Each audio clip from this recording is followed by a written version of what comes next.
Halo, selamat datang di channel Ruang Taktik. Di video kali ini kita akan analisis taktik Koeman di Barcelona. Sampai video ini dibuat, Barca belum terkalahkan di 3 pertandingan awal dengan hasil 2 kali menang dan 1 kali seri melawan Sevilla. Dari 3 pertandingan ini kita akan analisis dasar taktik Koeman yang mengubah pakem taktik klub asal Katalan ini.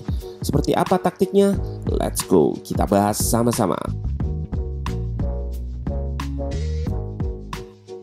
Koeman menggunakan formasi dasar 4-2-3-1 dengan De Jong dan Busquets sebagai double pivot. Yang menarik dari Koeman adalah kemampuan dia mengintegrasikan pemain yang ada ke dalam sistemnya, terutama Coutinho yang di musim-musim sebelumnya sering dipinggirkan oleh manajer lain. Tentu ini bukan pekerjaan yang mudah mengingat di Barcelona ada nama besar Messi yang posisinya kerap turun atau false nine. Artinya akan ada 2 pemain yang berperan sebagai pengatur di belakang striker. Ini salah satu hal yang positif karena ketergantungan Barca ke Messi jadi berkurang. Dari 4-2-3-1, Barca akan mengubah shape-nya menjadi 2-3-5 atau 2-2-6.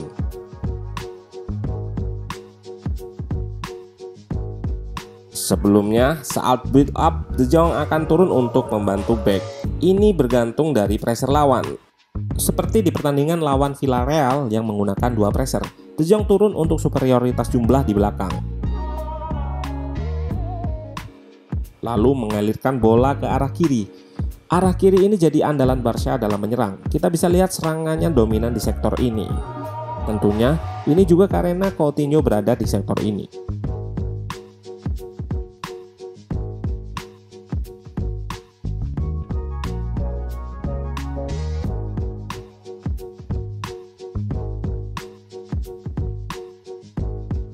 Di awal tadi sempat disebut soal taktik Koeman dalam mengkombinasikan 2 pengatur serangan antara Coutinho dan Messi. Mekanismenya kedua pemain ini akan kerap bertukar peran antara nomor 10 dan nomor 9.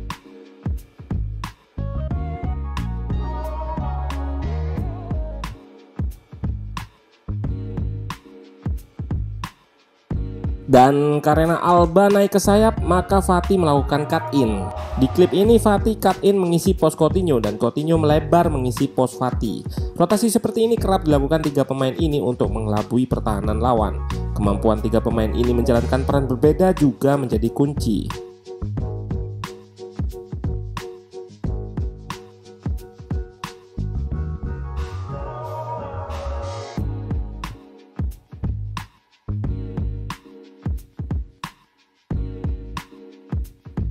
Kita bisa lihat adanya mekanisme yang bertahap dalam menyerang. Tentunya ini untuk menjaga shape ketika transisi agar tidak mudah terkena counter attack lawan.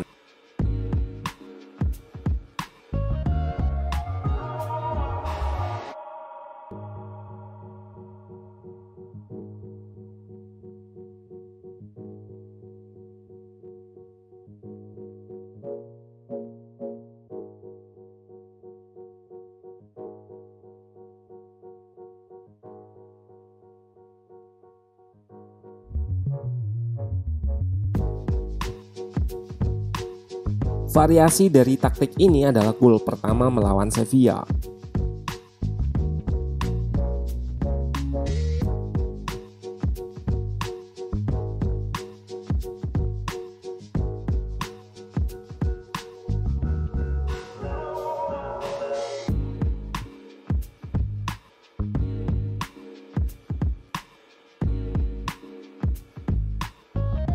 Taktik ini membuat Barcelona superior di kiri. Hampir semua golnya lewat sektor ini, namun menimbulkan kecemasan juga soal keseimbangan saat menyerang dari kanan. Inilah yang harus diperbaiki Koeman. Sisi ini dihuni Griezmann yang sangat jarang terlibat dalam penyerangan.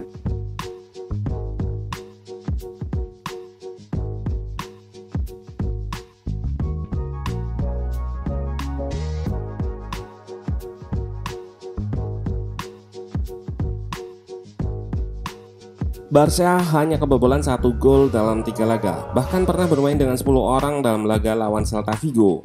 Terlalu dini memang kalau menyebut pertahanannya superior, namun setidaknya ada perbaikan yang dibawa Koeman.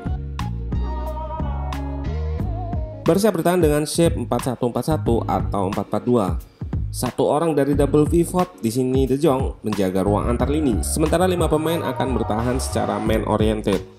Mekanisme dari double pivot akan terlihat di klip ini ketika trigger untuk press terjadi di sisi kanan. Bisa kita lihat Serhi juga difungsikan sebagai presser fullback lawan, dan Pique juga aktif press yang mana akan meninggalkan pos di tengah. Pos ini akan diisi oleh De Jong yang drop sehingga shape di belakang masih terjaga 4 back. Bukan sepak bola namanya jika tanpa celah. Yap, di laga lawan Sevilla, celah ini dieksploitasi oleh Lopetegui. Serhi yang harus press fullback lawan berjarak sangat jauh karena Sevilla menggunakan deep fullback. Akibatnya pressnya datang terlambat dan harus meninggalkan jauh pos pertahanan.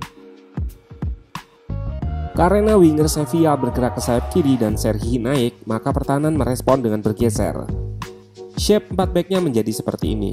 Namun pressingnya gagal dan serangan dipindah. Shape 4 back tadi jadi kacau, tapi kita lihat De Jong track back untuk mencoba menambah lubang shape bertahan ini.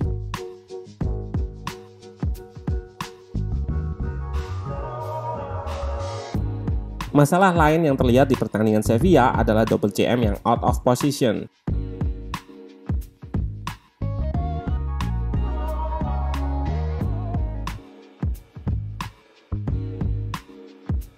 Selain itu, di pertandingan ini Barca kesulitan menyerang karena kurangnya supply dan eksploitasi di ruang antar lini. Hal ini dikonfirmasi Koeman juga karena jadwal yang padat. Tentunya jalan Koeman masih panjang, dan pemain yang dalam karirnya merupakan ahli melakukan free kick ini masuk ke Barca dalam momen yang cukup tricky dan situasi yang bisa dibilang sulit. Statusnya sebagai ex pemain Barca diharapkan mampu meredam suara minor jika dia gagal. Namun dia sudah mengalami hal seperti ini beberapa kali.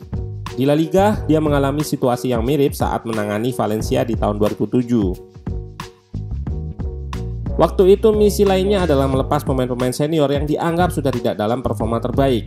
Dilansir dari The Athletic, Koeman waktu itu mengambil keputusan berani dan bisa dibilang tidak populer dengan memainkan pemain-pemain muda. Meski hasilnya adalah pemecatan setelah 22 pertandingan dan hanya menang 4 kali. Di laga lawan Sevilla, Koeman sudah membuktikan dengan memainkan pemain muda Barca dan tidak seperti manajer sebelumnya, dia berani melakukan pergantian dini jika taktik tidak berjalan baik. Well, menarik untuk ditunggu kiprah Koeman di Barcelona. Mengingat karir sebelumnya di timnas Belanda berjalan baik. Apakah pelatih yang dulunya berposisi sebagai back ini akan berhasil? Atau karirnya di Barca hanya digunakan petinggi untuk bersih-bersih dan mengorbitkan pemain muda saja?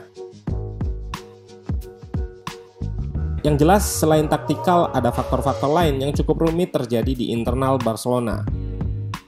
Semoga saja karir Koeman tidak hanya jadi tameng situasi internal klub Katalan ini.